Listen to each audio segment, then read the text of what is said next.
আসসালামু আলাইকুম গাইজ, আজকে পটল ভাজি করব। পটল ভাজি করে গমের আটা রুটি দিয়ে খাবো।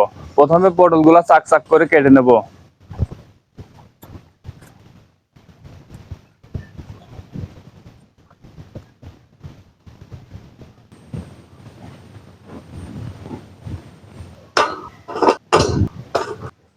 পানি দিয়ে কসলা ধুয়ে নেব।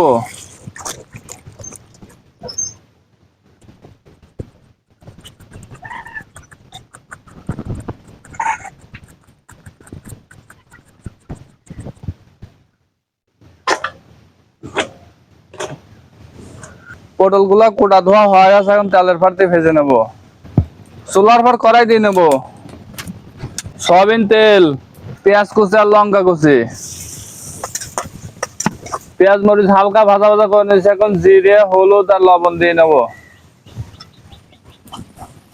এখন পটল গুলা দিয়ে নেব।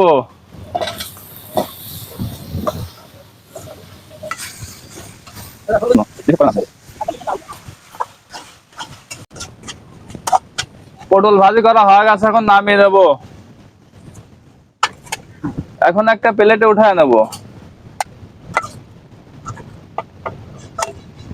আমাদের পটল ভাজি হয়ে গেছে, গমের আটা রুটি দিয়ে খেয়ে দেখবো কেমন হয়েছে।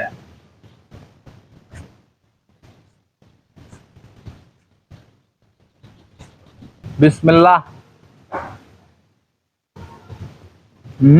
অনেক মজা। গাইজ, অনেক স্বাদ হয়েছে। পটল ভাজি দিয়ে পেট ভরে রুটি খাওয়া যাবে।